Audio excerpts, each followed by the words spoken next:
Kamusta? Ako si Light. Ngayong araw, magbe-break muna tayo sa ating mga grammar videos at mga conjugation videos. Ang pagtutuunan muna natin ng pansin ay cultural deep dives. Para sa araw na to, ang pag-uusapan natin ay pasalubong. Very Filipino ito. Very Filipino culture. At pamilyar ka ba sa pasalubong? Ayan, so ang pasalubong, galing ito sa root word na salubong, nang ibig sabihin ay to meet or to welcome. Ngayon, ang idea ng pasalubong kasi is to give something.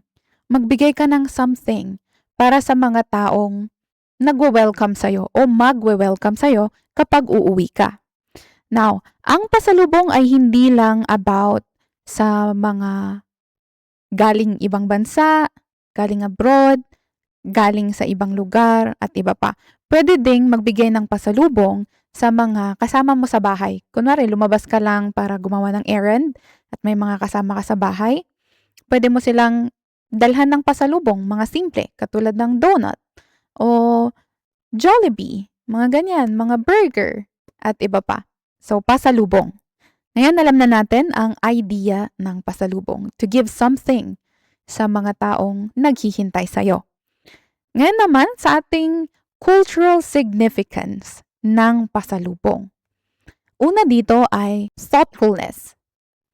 Kasi kapag nagbibigay ka ng pasalubong, parang ang dating kasi nito, naalala kita nung nandito ako sa lugar na to, kaya naisipan ko na bilhan ka.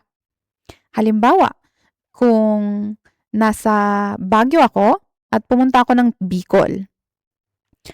Tapos, nung nasa Bicol ako, naalala kita, mahilig ka sa mga finger foods. So, nung nandun ako, naalala kita, kaya naisipan kong bumili ng regional delicacy nila na pili nuts. Kasi ang Bicol ay known sa kanilang mga pili nuts. Pangalawa naman ay sharing.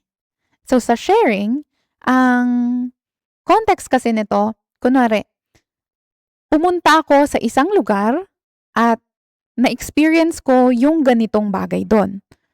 Ngayon, nauuwi ako, gusto kong ma-share kung ano yung na-experience ko doon, kahit konti lang, para magkaroon tayo ng idea kung ano ba yung pwede mong ma-experience dito sa lugar na to. Halimbawa, nung nagbakasyon ako sa South Korea, kaya ang shinare ko sa kanila ay mga skincare products, mga cosmetics. Yan, sa mga friends ko na mahilig sa cosmetics. So, yun ang dinala kong bagay, mga things na pwede kong i-share sa kanila para magkaroon sila ng somehow parehong experience ng tulad ng na-experience ko nung nandun ako.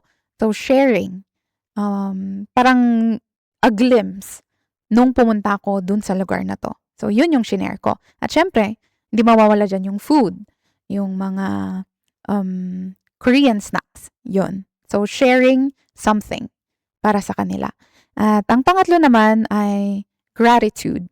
Yung pagbigay mo ng appreciation sa mga taong naghihintay sa'yo nung pabalik ka na. Halimbawa, another, culture o nakasanayan ng mga Pilipino kapag may balikbayan ang tawag natin sa mga tao na babalik sa Pilipinas. Siguro for visit lang, for something, for errand, etc. So, balikbayan.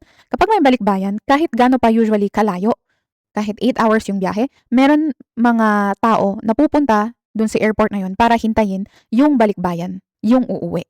So, that's another way to show yung appreciation mo sa mga tao na maghihintay sa'yo dun sa airport. Mga nag-wish na maging safe yung biyahe mo. So, yun. Yun ang cultural significance ng pasalubong. Now, dito naman tayo sa mga usual na pasalubong. Ano ba yung mga kadalasan? So, syempre, hindi mawawala dyan ang pagkain, mga laruan, kapag sa mga bata, mga damit, pabango, mga keychain, sapatos, sometimes mga gadgets, ganyan, mga appliances, at iba pa. Depende naman sa'yo kung anong gusto mong ilagay na or ibigay na pasalubong. Meron nga mga sabon. Yan, very common yan. So, pero dito tayo sa balikbayan boxes. Ayan. Ano ba ang balikbayan boxes? So, ang boxes na ito ay mga napakalalaking boxes na usually ginagamit ng mga Pilipino para mag-send ng mga pasalubong sa Pilipinas. So, it doesn't matter kung OFW ka na nag-send o Pilipino ka na nakatira sa ibang bansa at gusto mong umuwi, so nag-send ka ng balikbayan box. And usually, ang balikbayan box, 1 to 2 months ang hihintayin bago makarating sa Pilipinas. Yan, balikbayan boxes. So, anong nilalagay sa mga balikbayan boxes? Kagaya din ng mga nasabi ko kanina, mga sabon, mga pabango, mga damit, mga matagal pang expiry na pagkain. Number 1 dyan, mga chocolates, mga canned goods, mga ganyan. Madami pang iba.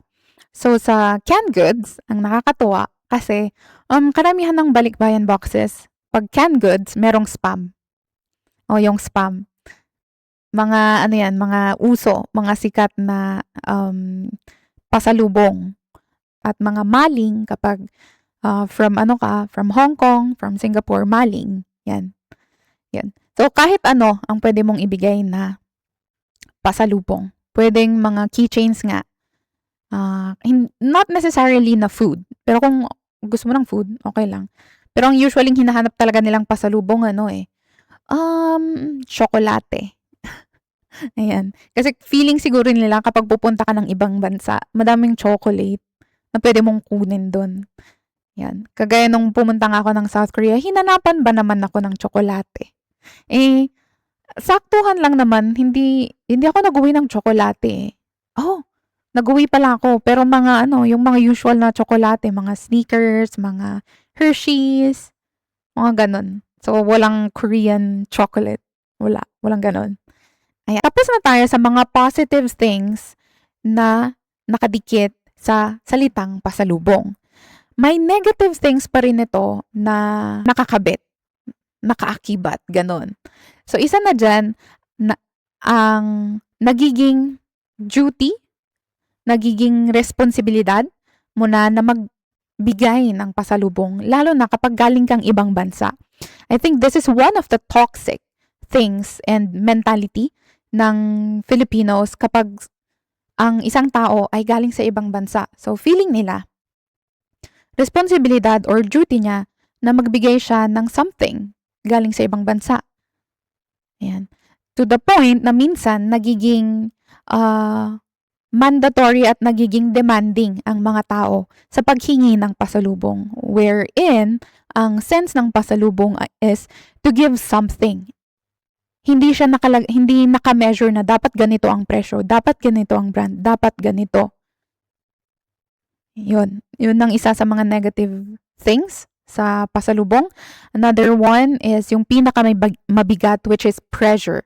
Yung pressure na nararamdaman ng someone na magbibigay ng pasalubong. Kasi mape-pressure ka sa kung anong bagay ang dadalhin mo, mape-pressure ka sa budget, mape-pressure ka sa expectations. Pumunta ako ng South Korea, second day ko pa lang, meron ng mga nagme-message ng pasalubong. Ang stay ko doon ay almost a month akong nagstay doon. Nagme-message sila na gusto nila ng ganitong pasalubong, gusto nila yung ganitong brand, gusto nila yung ganitong specific na brand na kailangan mo pang hanapin. At nagme-message sila ng mga gusto nila. Na shocking for me kasi konti lang yung nakakaalam ng bakasyon ko na yon. Nagulat na lang ako. Ang daming nag-message na nagpapabili ng ganito, ng ganyan.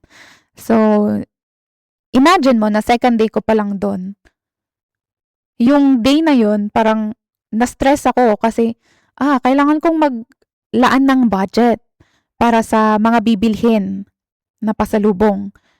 Kailangan ko din pag-isipan ng maayos kung ano yung ibibigay ko kasi baka hindi ito yung expectation nila. Pangatlo, kailangan kong maglaan ng space sa luggage ko para sa mga bibilhin kong pasalubong nila. So, maybe mga Southeast Asians, mga people pleaser. Kaya parang kahit hindi mo naman talaga kailangang bigyan, feeling mo kailangan mong bigyan para lang wala silang masabi tungkol sa'yo. So, para lang maging chill yung communication nyo o yung relationship nyo, ganyan. So, imagine mo naman na bakasyonista lang ako, tapos yung pressure sa akin, bongga, para sa pasalubong. Just imagine how much more yung pressure na nararamdaman ng mga OFWs, mga mga Pilipino na nasa ibang bansa or natumira sa ibang bansa ng matagal at gusto lang magbakasyon sa Pilipinas. At syempre yung mga Pilipino na may asawang or jowang AFAM, tapos gusto lang nilang ipasyal yung loved ones nila dito sa Pilipinas. Nape-pressure pa sila sa mga dadalhin, sa mga ipapasalubong. Yun ang ating mga negative things na nakadikit sa word na pasalubong. So, syempre, maganda ang ibig sabihin ng pasalubong. It's about sharing. It's about pagpapasalamat mo sa mga taong naghintay sa'yo. And yung thoughtfulness na meron yung isang tao. Pero yun nga, may mga negative things. At syempre, ang pinaka-importante dyan ang bibigyan mo ng pasalubong yung mga taong talagang may relationship sa'yo, may connection talaga sa'yo. Yung kahit uuwi ka man o hindi, kinokontak ka, minemessage ka, kinakamusta ka. So, yun yung mga taong deserving talaga ng pasalubong. Hindi yung mga nakita lang na nag-my day ka na nasa airport ka na dami ng sinend na request tungkol sa pasalubong. So, yeah. I think yun lang para sa video natin ngayong araw. At para sa ating comment section, ano ang pinakagusto mong Filipino pasalubong or souvenir? Yan, i-comment nyo yan sa ating comment section. At see you sa susunod na video natin. Depende kung ito ay magiging cultural deep dive o baka grammar pa din. Yan, sa susunod ulit at paalam!